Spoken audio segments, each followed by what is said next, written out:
जिंदगी है संघर्ष का नाम, जो मेहनत करे वो बनता है महान। कभी ना हारना, कभी ना गिरना, तेरे हौसले ही तुझे देंगे उड़ान। हेलो बच्चों, कैसे हैं आप लोग? आई होप कि आप बहुत अच्छे होंगे, शानदार होंगे, ज़बरदस्त होंगे। और आज हम पढ़ लेते हैं बीएससी फर्स्ट सेमेस्टर जोलॉजी का एक मोस्ट इम्पोर्टेंट टॉपिक, केंद्रक क्या होता है, इसकी स्ट्रक्चर क्या होती है, रासायनिक संगठन क्या होते हैं, इसके कार्य क्या होते हैं। आज सब कुछ इस लेक्चर में कवर करने वाले हैं। एक मोस्ट इम्पोर्टेंट टॉपिक है तो छोड़ना बिल्कुल नहीं है। यूनिट 3 है, न्यूक्लियस एंड क्रोमैटिन स्ट्रक्चर। और पेपर का नाम तो आपको याद है ही, cytology, genetics and infectious diseases. चलिए फिर मैं स्टार्ट करवा देता हूँ यूनिट 3 का एक मोस्ट इंपोर्टेंट टॉपिक, केंद्रक। ओके सर, इसको हिंदी में क्या बोलते हैं सर? अरे यार, हिंदी में बोलते हैं इसको केंद्रक और इंग्लिश में बोलते हैं इसको न्यूक्लियस।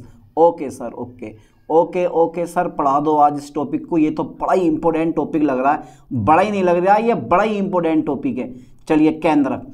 तो केंद्रक जो होता है ना, वो सेल का ब्रेन कहा जाता है। ध्यान देना, ब्रेन ऑफ सेल कहा जाता है। जैसे हमारा माइंड होता है ना, हमारी बॉडी में होने वाली सभी क्रियाओं को कंट्रोल करता है, वैसे ही जो केंद्रक होता है वो सेल के भीतर होने वाली सभी जैविक क्रियाओं को नियंत्रित करता है, जिस कारण इसे ब्रेन ऑफ सेल कहा जाता है, इंफॉर्मेशन सेंटर कहा जाता है, कंट्रोल रूम कहा जाता है, कई नाम आते हैं। चलिए मैं पहला नाम लिखवा दूं छोटा सा, क्योंकि हमें चाहिए नोट्स। ओके सर, सबसे पहला नंबर, इसे हम बोलते क्या है? इसे ब्रेन ऑफ सेल कहते हैं। ये ध्यान देना बेटा, ब्रेन ऑफ सेल कहते हैं, इसे ब्रेन ऑफ सेल कहते हैं। सही है सर, इसे ब्रेन ऑफ सेल कहते हैं।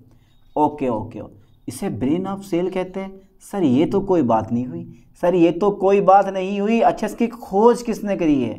इसकी खोज किसने करी है यार? इसकी खोज सन 1831 में रॉबर्ट, ठीक है, ब्राउन ने की थी। 1831 में रॉबर्ट ब्राउन ने की थी। याद है ना रॉबर्ट ब्राउन? अरे यार, सबको याद रहते हैं। इसकी खोज किसने करी है? चलिए लिखो, ज़्यादा नहीं है, बस शॉर्ट में लिखो। इसकी खोज कब? सन 1831 में। लाइन पे ध्यान देना, बहुत इंपॉर्टेंट पॉइंट है। इसकी खोज सन 1831 में किसने करी है? रॉबर्ट ब्राउन ने की थी। ठीक है, ध्यान देना बेटे, रॉबर्ट ब्राउन ने की थी। एक लाइन में आपको और बता दूं, रॉबर्ट ब्राउन एक ऐसे साइंटिस्ट हैं जिन्होंने बायोलॉजी और केमिस्ट्री दोनों में हाथ डाला। समझ गए? अरे आपने पढ़ी नहीं है ब्राउनियन मोशन, वो इन्होंने तो दिया। ध्यान देना, इसकी खोज सन 1831 में रॉबर्ट ब्राउन ने की थी। ओके, चलिए, तो इसे ब्रेन ऑफ सेल कहते हैं। इसकी खोज सन 1831 में रॉबर्ट ब्राउन ने की थी। अब ये किस प्रकार की सेल में पाया जाता है? अरे यार, जिस तरह से हमारा दिमाग हमारी बॉडी को कंट्रोल करता है, उसी तरह से जो न्यूक्लियस होता है वो सेल में होने वाली समस्त जैविक क्रियाओं को कंट्रोल करता है। ये लाइन मैं बाद में लिखाऊंगा फंक्शन में, जिसके फंक्शन पढ़ेंगे। लेकिन अभी मैं पूछ रहा हूं कि केंद्रक किस प्रकार की सेल में पाया जाता है? प्रोकैरियोटिक सेल में पाया जाता है या यूकैरियोटिक सेल में पाया जाता है? जल्दी फास्टली बताओ। एनिमल सेल यानी कि यूकैरियोटिक सेल में पाए जाते हैं ये। ठीक है, ये लाइन पे ध्यान देना, जो सेल हमारे भीतर होती है, ठीक है, एनिमल के भीतर होती है, पेड़ पौधों के भीतर होती है।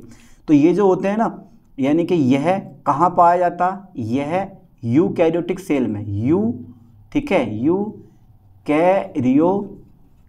यह यूकैरियोटिक सेल में पाया जाता है। ये यूकैरियोटिक सेल में पाया जाता है। एक बात मैं आपको और बता दूं, सर ये यूकैरियोटिक सेल में पाया जाता है, हम भी खुश आप भी खुश। देखो बेटा, जरा ध्यान देना, इसे हम कंट्रोल रूम भी कहते हैं, क्योंकि समस्त जैविक क्रियाओं को कंट्रोल करता है, तो इसे कंट्रोल रूम भी कहते हैं। एक चीज़ और, न्यूक्लियस में डीएनए होता है, और डीएनए क्या होता है? अनुवांशिक पदार्थ होता है। और अनुवांशिक पदार्थ को एक पीढ़ी से दूसरी पीढ़ी तक ले जाने में ये न्यूक्लियस क्या करता है? काम करता है। ठीक है, इसे हम इंफॉर्मेशन सेंटर भी कहते हैं। तो यार कई नामों से जाना जाता है ये। इसे कंट्रोल रूम भी कहते हैं, इसे इंफॉर्मेशन सेंटर भी कहते हैं। कंट्रोल रूम क्यों कहते हैं? एक बार और बता रहा हूँ मैं। सेल के भीतर होने वाली समस्त जैविक क्रियाओं को कंट्रोल करता है, जिस कारण इसे कंट्रोल रूम कहते हैं।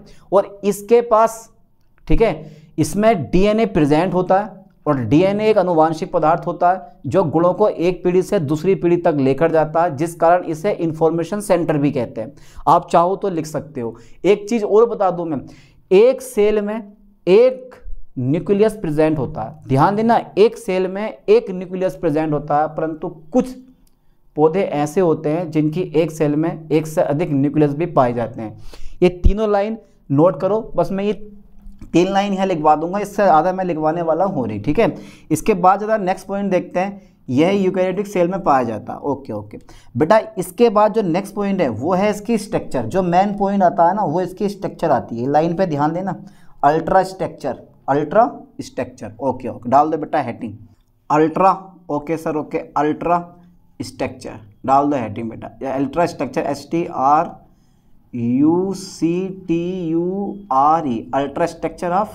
अल्ट्रा स्ट्रक्चर ऑफ न्यूक्लियस, ठीक है। डालो हेडिंग जल्दी fastly, ultra structure of nucleus. डरने वाली कोई बात नहीं है, मैं आपके साथ हूँ, ठीक है। चलिए बना दे फिर डायग्राम इसका। बिना डायग्राम के कहानी अधूरी है, जब तक आप डायग्राम नहीं पढ़ोगे तब तक कुछ नहीं होने वाला। तो ध्यान देना, जो न्यूक्लियस होता है ना वो गोलाकार भी हो सकता है, अंडाकार भी हो सकता है और नालाकार भी हो सकता है, ठीक है। कई तरह का ये पाया जाता है इसका शेप, ठीक है। और एक चीज़ मैं आपको और बता देता हूँ, ये जो होता है वो होता है और होना काफ़ी नहीं होता। पहले डायग्राम बना लें, ठीक है, इसके बाद दिखाएंगे। सबसे पहले डायग्राम बनाने के लिए आपको थोड़ी सी मेहनत करनी है, हल्की सी है, इस टाइप से। चलो सर लो, हल्की सी मेहनत करनी है सर डायग्राम बनाने के लिए। हाँ बेटा जरा देखो ध्यान से, ये बिल्कुल गोल बन रहा नहीं बन रहा है? अरे क्यों ना बनेगा, जब मैं बनाऊंगा तो यही है। अब पता नहीं टेढ़ा गया हो सीधा गया हो, जैसे भी बनाओ, फिलहाल होता है ये इस टाइप का। अच्छा ठीक है, इसमें ना डबल मेम्ब्रेन होती है, डबल यूनिट मेम्ब्रेन। ये ध्यान देना, एक आउटर न्यूक्लियर मेम्ब्रेन होती है और एक इनर न्यूक्लियर मेम्ब्रेन होती है। अब बेटा तुम मत बनाना ऐसे, तुम ध्यान देना सिर्फ बोर्ड पे। बोर्ड दिख रहा है तुम लोगों को? ठीक है, मैं दिखाई दे रहा हूँ? अरे क्यों दिखाई नहीं दूंगा यार। ये ध्यान देना आप यार, ये बोर्ड पे ना ये बड़ा अच्छे से बन जाता है डायग्राम। ये वाला बन गया, देखो ऐसे होता। तो इसमें एक मेम्ब्रेन जो है ना वो आउटर न्यूक्लियर मेम्ब्रेन है, ये पूरी न्यूक्लियर मेम्ब्रेन होती है, ठीक है। एक आउटर न्यूक्लियर मेम्ब्रेन है और एक इनर न्यूक्लियर मेम्ब्रेन होती है। अब चाहो तो नाम लिख सकते हो, मैं लिखवा दूंगा इनके नाम। चलिए, तो ये वाली जब मेम्ब्रेन बनाई ना मैंने, ये कौन सी बनाई? ये बनाई बेटे आउटर, ठीक है, न्यूक्लियर मेम्ब्रेन, ठीक है, आउटर न्यूक्लियर मेम्ब्रेन। यार कितना बड़ा नाम पूछ रहे हो, देख रहे हो तुम, ये मेम्ब्रेन। चलिए मैं इसके नाम जो हूँ ना, चलो पहले ये लिख दो मेम्ब्रेन, यहाँ लिखो आउटर न्यूक्लियर मेम्ब्रेन। अब मैं इसके नाम जो है ना थोड़े से हल्के मार्कर से लिखूँगा। और बेटा ये क्या चीज़ है? ये अंदर वाली ये है इनर, ठीक है, न्यूक्लियर मेम्ब्रेन। अब दिखाई दे रही है आपको? ये इनर न्यूक्लियर मेम्ब्रेन, ठीक है। अभी जो है ना होल काटने आपको बीच में से, होल ऐसे करके ये होल काटने हैं बीच में से, ये ठीक है। ऐसी इधर को भी काट दो होल एक, ये ठीक है। अब तुम सोच रहे हो यार सर आपने तो ये इरेज कर दिया, तो आपने तो बना दिया ये होल, लेकिन हम कैसे बनाएंगे? ये सब क्या होता है बेटा? होल होते हैं। ये सब क्या होते हैं? हमारे होल होते हैं। चलिए ये इस टाइप से दिखा दो आपसे करके इसको, ये और ये, चलो यहाँ से कट कर दो आप, ये और ये सब क्या होता है बेटा? हमारे होल हो गई, ठीक है। ये सब होल हो गए, इसको बोलते हैं न्यूक्लियर पोर, ठीक है। न्यूक्लियर पोर जहाँ से अनुवांशिक पदार्थों का विनिमय होता है, ठीक है, एक्सचेंज होता है। चलिए अब नेक्स्ट पॉइंट पे देखते हैं। चलो ये तो हो गई हमारी आउटर न्यूक्लियर मेम्ब्रेन और ये हो गई हमारी इनर न्यूक्लियर मेम्ब्रेन। अब जो ये बीच का स्पेस आप देख रहे हो ना, बीच का स्पेस, इसको बोलते हैं पेरी न्यूक्लियर स्पेस, या आप बोल सकते हो न्यूक्लियर इन्वेलोप। क्या बोल दूँ बताओ? आप बता दो, खुद बता दो क्या बोल दूँ। इस वाले स्पेस को मैं बोल दे रहा हूँ पेरी न्यूक्लियर स्पेस। चलो न्यूक्लियर स्पेस, ठीक है, पेरी न्यूक्लियर स्पेस, बीच वाले को। चलो ये बोल दिया मैंने। अब एक चीज़ और है, जो ये वाला भाग होता है ना, ये वाला भाग न्यूक्लियस का, जो ये वाला भाग आपको दिखाई दे रहा है ये, ठीक है, इसको बोलते हैं हम न्यूक्लियोप्लाज्म, यानी कि केंद्रक द्रव्य, ठीक है। चलो मैं यहाँ दे रहा हूँ ये न्यूक्लियोप्लाज्म, ठीक है। ये बहुत बढ़िया शब्द है न्यूक्लियोप्लाज्म, ये सब चीज़ इसी में ही होती है, ठीक है, न्यूक्लियोप्लाज्म। अब इसके बाद में ये जो तुम देख रहे हो ना, ये जो आप देख रहे हो ये होता है न्यूक्लियोलस, ठीक है, केंद्रिका बोलते हैं इसको। ये क्या? न्यूक्लियोलस, ठीक है बेटा, ये है न्यूक्लियोलस, ठीक है। तो ये हमारा न्यूक्लियोप्लाज्म हो गया, ये न्यूक्लियोलस हो गया। अब इसमें जो होता है ना, वो होता है और होना काफ़ी नहीं होता। अब इस तरल पदार्थ में कुछ इस टाइप के ना, ये ध्यान देना बेटा, ये एक नेटवर्क फैला हुआ होता है, ये ध्यान देना, ये एक नेटवर्क फैला हुआ होता है, ठीक है। इस टाइप से ये चारों तरफ को एक नेटवर्क फैला हुआ होता है ये, और आप भी ये नेटवर्क बनाओगे, ठीक है। अब इस नेटवर्क में कुछ गहरे होते हैं, कुछ गहरे इस टाइप से, चलो मैंने ये मान लिया, ये मैंने ये मान लिया बेटा, ये कैसा है मेरे पास, गहरा, ऐसे ही ये कुछ गहरे होते हैं इसमें, ठीक है, और कुछ हल्के होते हैं, कुछ गहरे होते हैं और कुछ कैसे होते हैं, हल्के होते हैं, ठीक है। ये इस टाइप से कुछ गहरे होंगे, गहरे रंग दिखाई देगा, कुछ हल्का रंग दिखाई देगा, इसको बोलते हैं क्रोमेटिन नेटवर्क। ये लाइन पे ध्यान देना, क्या नाम है इसका, क्रोमेटिन नेटवर्क। ये जो मैंने बनाया ना, ये सब क्या है हमारा, ये सब ये क्रोमेटिन नेटवर्क होता है, ये क्रोमेटिन नेटवर्क, ठीक है, क्रोमेटिन नेटवर्क, ठीक है, या फिर मैंने बोल दिया क्रोमेटिन नेट, ठीक है। अब इसमें जो तुम्हें डार्क दिखाई दे रहे हैं, ये वाले डार्क, ये होते हैं हेट्रो, बेटा ये होता है हेट्रो, ठीक है, हेट्रो, ठीक है, हेट्रोक्रोमेटिन, ठीक है। और जो ये हल्के वाले दिखाई दे रहे हैं, ये वाले जो हल्के दिखाई दे रहे हैं, ये होते हैं यू, यानी कि यू, यार यहाँ पर तो आ गई नहीं है, चलो मैं ऐसा कर देता हूँ, यू क्रोमेटिन, ठीक है। ये हल्के, यानी कि जो हल्के दिखाई दे रहे हैं ये यू क्रोमेटिन होते हैं, जो हल्के रंग के दिखाई देते हैं, और जो ये डार्क रंग के दिखाई दे रहे हैं ये हेट्रोक्रोमेटिन होते हैं, ठीक है। अब साइटोप्लाज्म, और ये क्या है हमारा, ये केंद्रिका होता है। ये ध्यान देना भैया, ये पूरे का पूरा क्या है, ये पूरे का पूरा ये जो भाग है हमारा, ये सब क्या है, केंद्रिका, यानी कि इसको बोला जाता है इंग्लिश में न्यूक्लियोलस, ठीक है। अभी समझ जाओगे, तो पहले डायग्राम बनाओ अच्छे से, उसके बाद देखेंगे। अब देखो ध्यान देना, इसकी जो आकृति होती है ना, इसकी शेप, किसकी, न्यूक्लियस की जो शेप होती है, इसकी आकृति आपको कैसे दिखाई देती है वो भी हम चेक कर लेते हैं। इसकी आकृति या तो गोलाकार होगी, ये कैसी होगी बेटा, या तो गोलाकार होगी, या फिर कैसे दिखाई देगी, अंडाकार होगी। अंडा देखा है, अंडा, आओ सुनाऊँ तो मैं अंडे का फंडा, ये नहीं प्यारे कोई मामूली अंडा, वो वाला हिसाब। तो इसकी आकृति गोलाकार होती है, अंडाकार होती है, या नालाकार होती है, और भी तरह की हो सकती है, ठीक है, बहुरूपीय होता है, ये नालाकार होती है। चलिए इसकी आकृति, और जब आपने इलेक्ट्रॉन माइक्रोस्कोप का यूज़ करा, इलेक्ट्रॉन माइक्रोस्कोप से देखने पर, ध्यान देना, देखने पर, ठीक है, न्यूक्लियस के 4 घटक दिखाई देते हैं, 4 मुख्य घटक होते हैं, न्यूक्लियस के 4 मुख्य घटक होते हैं, 4 मुख्य घटक होते हैं, 4 मुख्य घटक होते हैं जो निम्नलिखित हैं, ठीक है बेटे, जो निम्न प्रकार हैं, ओके। अब कैसे हैं, पहला नंबर जो देखते हैं ना, वो सबसे पहला नंबर आता है न्यूक्लियर मेम्ब्रेन। क्या आता है बेटा, न्यूक्लियर मेम्ब्रेन, डाल दो हेडिंग, न्यूक्लियर मेम्ब्रेन। उसके बाद में पढ़ेंगे हम, ठीक है, न्यूक्लियोप्लाज्म, ठीक है, उसके बाद में पढ़ेंगे हम न्यूक्लियोलस, और लास्ट में पढ़ेंगे हम ये क्रोमेटिन। 4 मुख्य घटक दिखाई देते हैं, पहला न्यूक्लियर मेम्ब्रेन, दूसरा जो होता है न्यूक्लियोप्लाज्म, तीसरा जो होता है न्यूक्लियोलस, और जो चौथा होता है हमारा वो होता है क्रोमेटिन, ठीक है, जो तुम देख रहे हो ना क्रोमेटिन, ये होता है। चलिए सबके बारे में पढ़ेंगे एक एक करके, अभी पहले यहाँ तक का जल्दी फास्टली स्क्रीनशॉट ले लो, ले लिया पक्का, ठीक है, करते हैं इसको इरेज, ठीक है। तो आकृति कैसी होती है, गोलाकार हो सकती है, अंडाकार हो सकती है, नालाकार भी हो सकती है, ठीक है, कैसे भी हो सकती है। 4 घटक होते हैं इलेक्ट्रॉन माइक्रोस्कोप से देखने पर, जल्दी स्क्रीनशॉट ले लो इसका फास्टली, बहुत ईजी पॉइंट है, अभी इस डायग्राम में ना मुझे एंडोप्लाज्मिक रेटिकुलम भी, वैसे केंद्रक बन गया, आगे डाल दिया हेडिंग वाला, ठीक है। अगर तुम चाह रहे हो तो यहाँ पे एंडोप्लाज्मिक रेटिकुलम भी बना सकते हो। बाकी इसकी बाहरी मेम्ब्रेन पे ये बाहरी मेम्ब्रेन पे ना, यानी कि आउटर मेम्ब्रेन पे ये राइबोसोम पाए जाते हैं,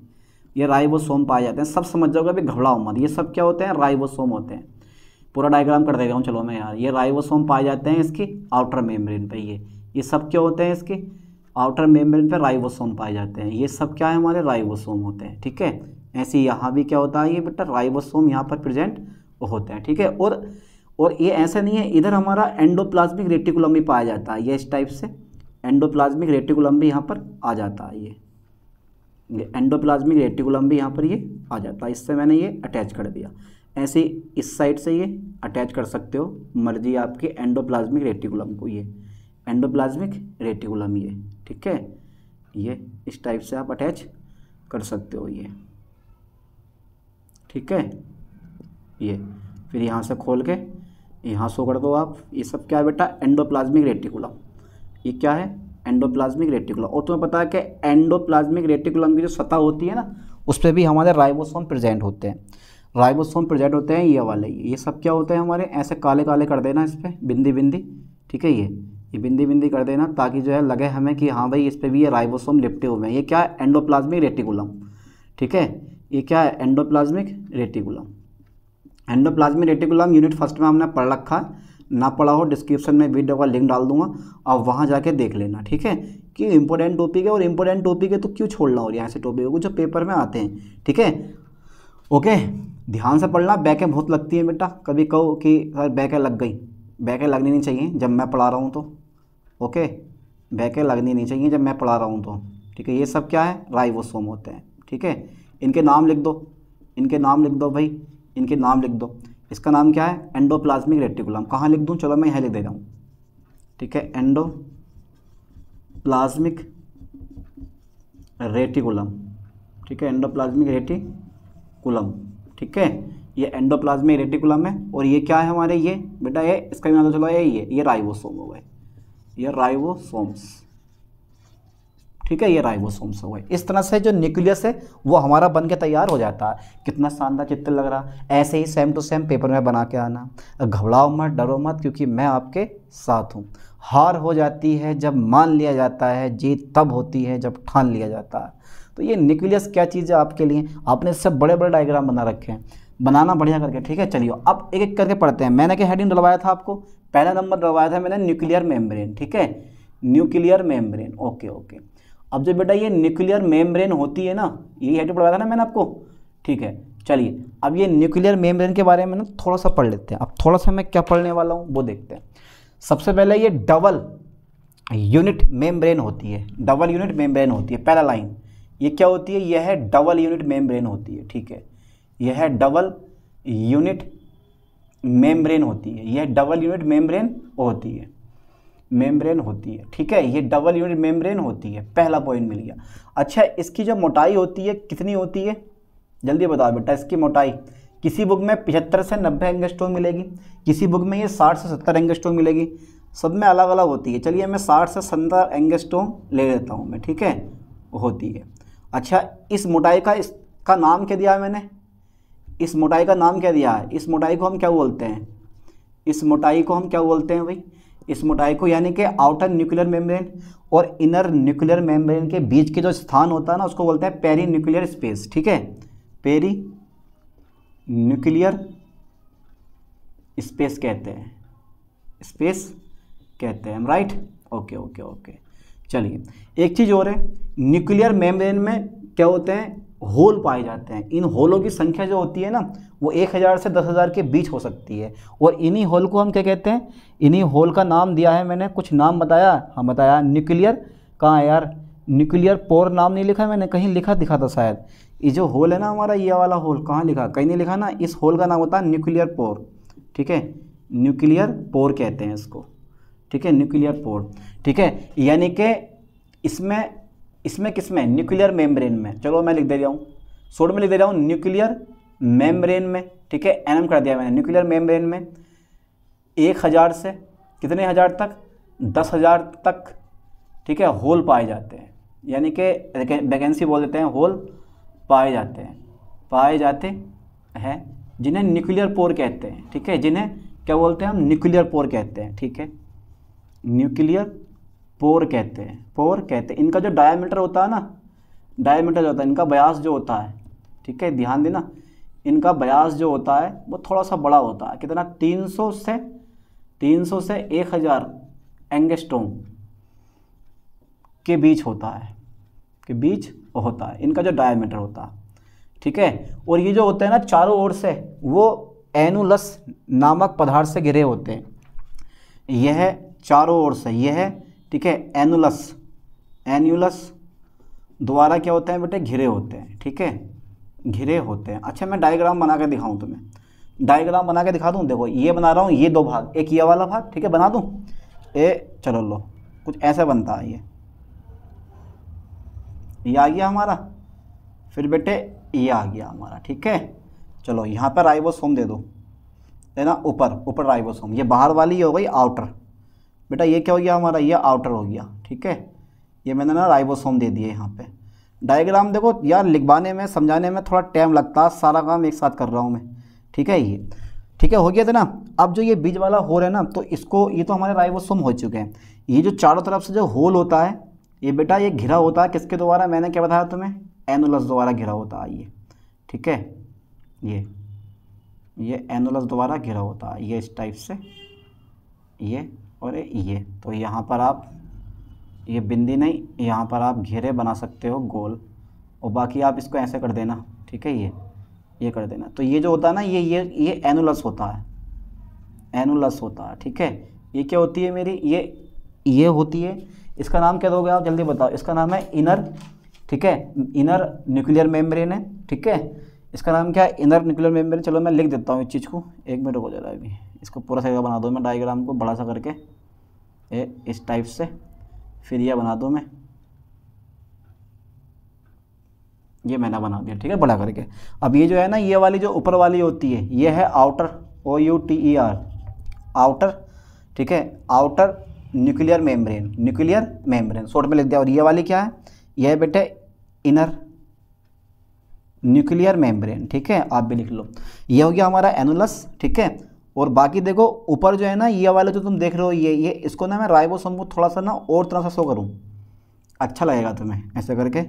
इसको ना मैं राइबोसोम को थोड़ा सा और तरह से शो कर देता हूँ, इस टाइप से। ये इनकी आकृति ना कुछ ऐसे दिखाई देती है ये, ठीक है, ये ऐसी इस पे ये तो बेटा ये क्या है, राइबोसोम, राइबोसोम, ये लगे पड़े हैं राइबोसोम बाहर, ठीक है। और अंदर वाली जो होती है ना, यानी कि बाहर वाली, जो ये बाहर वाली है ना, आउटर न्यूक्लियर मेम्ब्रेन पर राइबोसोम प्रेजेंट होते हैं। और जो इनर न्यूक्लियर मेम्ब्रेन होती है, उस पर ये न्यूक्लियर लेमिना भरा हुआ होता है, ये न्यूक्लियर लेमिना, ठीक है। ये ऐसे इस पे, ऐसे इस पे ये यानी कि इनर न्यूक्लियर मेम्ब्रेन पे ये तुम देख रहे हो ना, ये इसको बोलते हैं न्यूक्लियर लेमिना, ठीक है, लेमिना, ठीक है। तो अब आप लिख सकते हो कि देखो कितना इजी तरीके से बता रहा हूँ, आराम से यही बना कर आना, समझा के अच्छे से लिख लो और प्रिपेयर कर लो इस चीज़ को, ठीक है।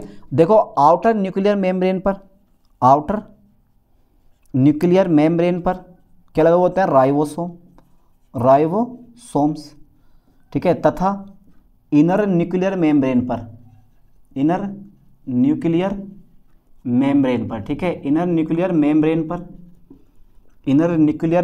पर क्या लगे होते हैं, ये बोलते हैं न्यूक्लियर लेमिना लगा होता है, न्यूक्लियर लेमिना पाया जाता है, ठीक है। ये इस टाइप से मैंने बना दिए, तो मैं घबराओ मत। तो आउटर न्यूक्लियर मेम्ब्रेन पर राइबोसोम तथा इनर न्यूक्लियर मेम्ब्रेन पर क्या लगा होता है, न्यूक्लियर लेमिना पाया जाता है। तो आउटर पर राइबोसोम प्रेजेंट है और इनर पर न्यूक्लियर लेमिना पाया जाता है, ठीक है। तो ये क्या हो गया मेरे पास, न्यूक्लियर मेम्ब्रेन, पहला पॉइंट हमारा कंप्लीट हो गया, ठीक है। तो डबल यूनिट मेम्ब्रेन होती है, मोटाई 60-70 एंगस्ट्रॉम होती है। इस मोटाई को हम क्या बोलते हैं, पेरी न्यूक्लियर स्पेस कहते हैं, ठीक है। न्यूक्लियर मेम्ब्रेन में 1000 से 10,000 तक क्या होता है, छिद्र पाए जाते हैं, जिनको आप न्यूक्लियर पोर कहते हो। प्रत्येक न्यूक्लियर पोर जो होता है उसका व्यास 300 से 1000 एंगस्ट्रॉम होता है। और ये जो होता है वो एनुलस द्वारा घिरे होते हैं, जो न्यूक्लियर पोर है वो एनुलस द्वारा घिरे होते हैं, एनुलस ये होता है हमारा, ठीक है। बाकी इसके बारे में क्या कार्य है वो आगे दिखाएंगे। आउटर मेम्ब्रेन पर, आउटर न्यूक्लियर मेम्ब्रेन पर राइबोसोम प्रेजेंट होते हैं और इनर न्यूक्लियर मेम्ब्रेन पर हमारा क्या होता है, न्यूक्लियर लेमिना लगा होता है, ठीक है। फास्टली स्क्रीनशॉट लो, ले लिया, पक्का कर दें इसको इरेज, ठीक है। चलिए न्यूक्लियर मेम्ब्रेन खत्म हो गई। इसके बाद में हमारा कौन सा आता है, इसके बाद में आता है, सर आता है, बहुत बढ़िया आता है। कौन सा आता है बेटा, डायग्राम बनाकर ना सही करके, ये वाला, ठीक है। इसके बाद में कौन सा आता है, सर बता दो जल्दी, कौन सा आता है। अरे आता है, आने दो, जो आता है उसे आने दो, जो जाता है उसे जाने दो, टेंशन मत लिया करो कुछ भी। चलिए दूसरा नंबर लेते हैं हम, जो हमारा मेन पॉइंट है न्यूक्लियोप्लाज्म, ठीक है, लाइन पे ध्यान देना। चलिए सेकंड पॉइंट हमारा आता है न्यूक्लियोप्लाज्म का। Okay sir, okay. अच्छा बेटा, ये क्या होता है न्यूक्लियोप्लाज्म? ठीक है, न्यूक्लियोप्लाज्म जो होता है ना, ध्यान देना, ये जो होता है केंद्रक, ठीक है, केंद्रक का तरल भाग होता है। न्यूक्लियर मेम्ब्रेन के भीतर केंद्रक का तरल भाग होता है। ध्यान देना, न्यूक्लियर मेम्ब्रेन के भीतर किसका, न्यूक्लियस का तरल भाग होता है, लिक्विड भाग, यानी कि यह है न्यूक्लियर मेम्ब्रेन, यह है न्यूक्लियर मेम्ब्रेन, ठीक है, यह है न्यूक्लियर मेम्ब्रेन के भीतर, ठीक है, ये न्यूक्लियर मेम्ब्रेन के भीतर, ठीक है, न्यूक्लियस का तरल भाग होता है, तरल भाग होता है, ठीक है, तरल भाग होता है। इसमें क्या क्या पाया जाता है, ठीक है, इसमें जो होता है ना, इसमें प्रोटीन पाई जाती है, ठीक है, आरएनए पाया जाता है, तथा आयन उपस्थित होते हैं, तथा क्या होता है बेटे, आयन उपस्थित होते हैं, आयन उपस्थित होते हैं, ठीक है, उपस्थित होते हैं। चलिए न्यूक्लियोप्लाज्म जो है ना वो फाइनल हो गया। थर्ड नंबर जो आता है, जो सबसे मेन है, वो है तुम्हारे पास न्यूक्लियोलस, ठीक है, न्यूक्लियोलस होता है। Okay okay okay okay okay okay. अरे जो डीएनए होता है वो कहाँ पाया जाता है? इस न्यूक्लियस में तो पाया जाता है। जो ये तुम देख रहे हो ना क्रोमोटिन, ये गुणसूत्रों का निर्माण करते हैं, और यही गुणसूत्र जो है डीएनए के द्वारा जो होते हैं वो एक पीढ़ी से दूसरी पीढ़ी में ट्रांसफर होते हैं। सबसे पहले पॉइंट पर जरा थोड़ा ध्यान देना, न्यूक्लियोलस, तो इसको कहते हैं हिंदी में केंद्रिका। केंद्रिका हमें ये दिखाई दे रही है, ठीक है, केंद्रिका हमें ये दिखाई देती है, यानी कि न्यूक्लियोप्लाज्म में छोटी छोटी न्यूक्लियोप्लाज्म जो होता है, उस न्यूक्लियोप्लाज्म में, ठीक है, गोलाकार छोटी छोटी संरचनाएं पाई जाती हैं, जिनको हम क्या बोलते हैं, न्यूक्लियोलस कहते हैं। ये एक ही नहीं होती, बहुत सारी होती हैं, ठीक है, ये एक ही नहीं होती बेटे, ये बहुत सारी होती हैं, ध्यान देना। यानी कि न्यूक्लियोलस में छोटी छोटी गोलाकार संरचना पाई जाती हैं, जिनको आप क्या बोलते हो, न्यूक्लियोलस कहते हो, ठीक है। अब इन न्यूक्लियोलस की जो खोज करी थी ना, वो 1781 में फॉन्टेना ने की थी, और नाम दिया था बाउमैन ने 1840 में। ये लाइन तुम्हें लिख के आनी है, उसके बाद में आके देखेंगे। तो सबसे पहले मैंने क्या बोला कि न्यूक्लियो जो तुम्हारा ये है ना, यानी कि न्यूक्लियोलस है, वो न्यूक्लियोप्लाज्म में पाया जाता है। इसकी संरचना कैसी होती है, गोलाकार होती है, ठीक है, यानी कि ये जो होती है ना, यह है, ठीक है, एक नहीं होती, बहुत सारी होती हैं ये, ठीक है, यानी कि ये कहाँ पर, न्यूक्लियोप्लाज्म में पाई जाने वाली गोलाकार संरचनाएं होती हैं, गोलाकार, ठीक है, गोलाकार क्या होती हैं, संरचनाएं होती हैं, ठीक है। अच्छा, सबसे पहला पॉइंट, इसकी जो खोज की थी ना, वो किसने की थी, जल्दी बताओ। इसकी खोज, मैंने क्या बोला, इसकी खोज 1781 में किसने करी थी, फॉन्टेना ने की थी, ठीक है, की थी, तथा इसका नाम 1840 में बाउमैन ने दिया था, ठीक है, दिया था। अच्छा, ये 4 घटकों से मिलकर बनती हैं। जो ये न्यूक्लियस होता है, जो तुम्हारे पास न्यूक्लियोलस होता है ना, इन 4 घटकों से मिलकर बनती हैं ये। एक तो होता है, पहला घटक जो होता है वो होता है प्रोटीन का मैट्रिक्स, दूसरा होता है डीएनए का, यह पहला प्रोटीन का मैट्रिक्स होता है, दूसरा जो होता है वो होता है डीएनए का क्रोमेटिन, और तीसरा जो होता है वो होता है राइबोसोम, प्राथमिक कणों का बाह्य क्षेत्र होता है, और चौथा होता है न्यूक्लियोलैमिना, ठीक है। इन 4 भागों से मिलकर ये न्यूक्लियोलस बनी होती है। करती क्या है, आरएनए और राइबोसोम के निर्माण में भाग लेती है। आरएनए और राइबोसोम के निर्माण में क्या करती हैं, ये भाग लेती हैं, ठीक है। इनके भीतर डीएनए पाया जाता है, इनके बाहर भी जो होता है डीएनए पाया जाता है। कुछ डीएनए इनके बाहर पाया जाता है और कुछ डीएनए इनके भीतर पाया जाता है।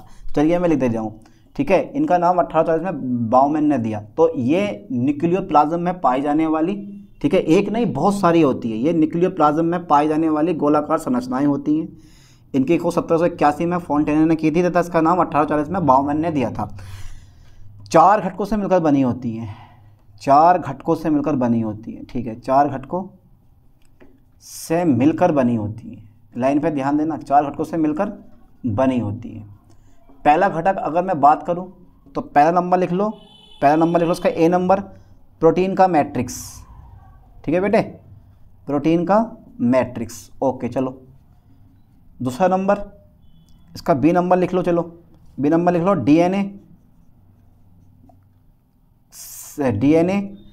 डीएनए से बना क्रोमेटिन।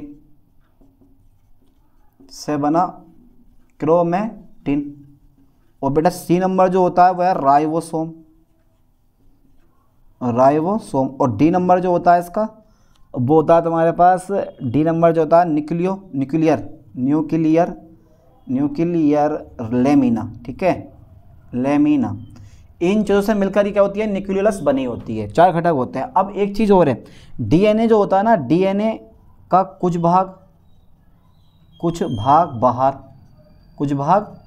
बाहर तथा कुछ भाग जो होता है, कुछ भाग वो न्यूक्लियस के भीतर पाया जाता है। न्यूक्लियोलस। ठीक है, न्यूक्लियोलस के भीतर पाया जाता है। ठीक है, भीतर पाया जाता है। और ये जो होती है ना, ध्यान देना, डीएनए का कुछ भाग बाहर और कुछ भाग जो होता है इसके भीतर पाया जाता है। ये जो होती हैं आरएनए और राइबोसोम के निर्माण में भाग लेती हैं। यानी कि यह है राइबोसोम। ठीक है, तथा आरएनए के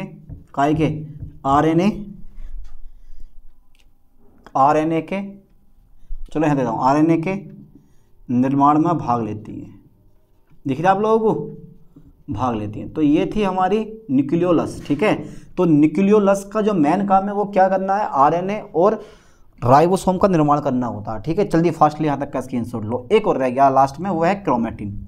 बस इसके बाद इसकी संरचना क्या हो जाएगी, हमारी खत्म हो जाएगी। ठीक है, ओके। खोज किसने करी है, 1781 में फोंटेना ने, और नाम किसने दिया है, बाउमैन ने।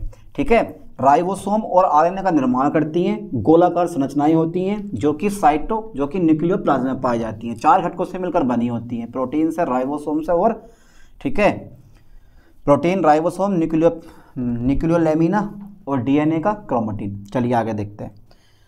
हो गया कंप्लीट, पढ़ लोगे, कवर कर लोगे यहाँ तक। ठीक है, नोट बनाते रहना। अब इसके बाद में देखो, इसके बाद में 4th नंबर आता है क्रोमेटिन। ये मेन काम होता है, क्रोमेटिन। बेटा जो ये क्रोमेटिन देख रहे हो ना, ये संरचना कैसी दिखाई दे रही है आपको, ये एक जाल होता है, नेट होता है, नेट, धागे नुमा, कुंडलित और लंबे। ठीक है, क्रोमेटिन का क्या होता है, एक जाल होता है। अब ये जो क्रोमेटिन होते हैं ना, ये क्रोमेटिन संघनित्र होकर, ठीक है, गुणसूत्रों का निर्माण करते हैं। यानी कि गुणसूत्र जो होते हैं ना, क्रोमोसोम, वो इन्हीं क्रोमेटिन से मिलकर बने होते हैं। अब इनका जो कंडेंसेशन होता है वो 2 प्रकार का होता है। एक होता है तुम्हारे पास हेट्रो क्रोमेटिन और दूसरा होता है तुम्हारे पास यू क्रोमेटिन। ठीक है, तो अब इसको मैं लिखवा दूँ, समझ जाओगे लिख के, इजी पॉइंट है। तो सबसे पहले ये देख के बताओ इस पॉइंट में कि जो ये तुम्हें जाल दिखाई दे रहा है, ये किस चीज़ का जाल है, ये क्रोमेटिन का जाल है। ठीक है, अब इसमें जो तुम्हें डार्क दिखाई दे रहा है ये हेट्रोक्रोमेटिन है, और जो नॉर्मल दिखाई दे रहे हैं वो कौन सा है तुम्हारे पास, वो यू क्रोमेटिन है। ठीक है, अब क्रोमेटिन कैसे दिखाई दे रहे हैं, धागे के समान दिखाई दे रहे हैं, लंबी संरचना के रूप में दिखाई दे रहे हैं, कुंडलित दिखाई दे रहे हैं। अब मैं यही लिखने वाला हूं तुम्हें, यानी कि ये जो होते हैं ना, यह है, ठीक है, यह है, ठीक है, धागे के समान, यह धागे के समान, ठीक है, कुंडलित, लाइन पे ध्यान देना, कुंडलित तथा लंबे, ठीक है, क्रोमेटिन नेटवर्क होते हैं, आप नेट भी बोल सकते हो, कोई दिक्कत नहीं है। क्रोमेटिन नेट यानी कि धागे के समान कुंडलित तथा लंबे, और कुंडलित, ये धागे के समान कुंडलित तथा लंबे क्रोमेटिन नेट जैसे दिखाई देता है, जैसा दिखाई देता है। ठीक है, अब क्रोमेटिन जो होते हैं ना, वो संघनित्र होकर, मतलब जुड़कर क्या करते हैं, गुणसूत्रों का निर्माण करते हैं। ठीक है, इसी से गुणसूत्र बनते हैं। क्रोमेटिन क्या होकर, संघनित्र होकर, क्रोमेटिन संघनित्र होकर, क्रोमेटिन संघनित्र होकर, ठीक है, क्रोमोसोम का निर्माण करते हैं। क्रोमोसोम का क्या करते हैं बेटा, ये निर्माण करते हैं, क्रोमोसोम का निर्माण करते हैं, ये बहुत जरूरी है, क्रोमोसोम का निर्माण करते हैं। जो ये क्रोमेटिन होते हैं ना, क्रोमेटिन जो होते हैं, क्रोमेटिन वो संघनित्र होकर क्रोमोसोम का निर्माण करते हैं। अब क्रोमेटिन का संघनन की 2 अवस्थाएं होती हैं, ठीक है। ओके चलो देखते हैं, क्रोमेटिन के संघनन की 2 अवस्थाएं होती हैं। संघनन की कितनी अवस्थाएं होती हैं बेटा, 2 अवस्थाएं होती हैं। ओके, क्रोमेटिन के संघनन की 2 अवस्थाएं होती हैं, ठीक है सर। पहली बता दो, पहली बताओ। पहली होती है, ए नंबर दूंगा मैं इसको, ए नंबर होती है हेट्रो, ठीक है सर, हेट्रोक्रोमेटिन, हेट्रोक्रोमेटिन। अब बेटा ये हेट्रोक्रोमेटिन क्या होता है, यहाँ पर कंडेंसेशन जो होता है ना वेरी हाई होता है, यानी कि अति संघनन होता है। ये ध्यान देना, क्या होता है यहाँ पर, अति संघनन होता है, या बोलते हैं यह अति संघनित होता है, ठीक है, और गहरे रंग का दिखाई देता है। अति संघनित होता है, गहरे रंग का दिखाई देता है, और क्रोमेटिन का 10 से 20% होता है मात्र, ठीक है। और सबसे पहले इसे जो था ना हिटच, एक साइंटिस्ट का नाम था, उन्होंने देखा था, ध्यान देना। चलिए मैं इस लाइन को भी लिख दे रहा हूँ। इसमें जो होता है ना, इसमें अधिक संघनन होता है, ठीक है, इसमें अधिक क्या होता है बेटा, संघनन होता है, ठीक है, अधिक संघनन होता है। यह जो होता है ना, यह गहरा दिखाई देता है, गहरे रंग का दिखाई देता है, यह गहरे रंग का दिखाई देता है, दिखाई देता है। बस इतना ही होता है, हटाओ बाकी मत लिखो यार। बी नंबर देखते हैं इसका, बी नंबर देखते हैं, यू क्रोमेटिन, ठीक है, ये ध्यान देना, you chromatin. Okay okay, you chromatin. अच्छा बेटा, यू क्रोमेटिन क्या होता है, इसमें कम संघनन होता है, इसमें कम संघनन होता है, ठीक है, इसमें कम संघनन होता है। ये जो होते हैं ना, यह हल्के रंग का दिखाई देता है, यह हल्के रंग का क्या करता है, दिखाई देता है, ये हल्के रंग का दिखाई देता है। इसमें कम संघनन होता है, यह हल्के रंग का दिखाई देता है, ठीक है। ए और बी दोनों पॉइंट हो गए हमारे। इसके बाद में मैं नेक्स्ट पॉइंट पढ़ रहा हूँ, ठीक है, इसके बाद में पढ़ लेते हैं फंक्शन, समझ गए। तो क्रोमेटिन क्या होता है, एक नेट होता है, धागे नुमा संरचना, कुंडलित और लंबी।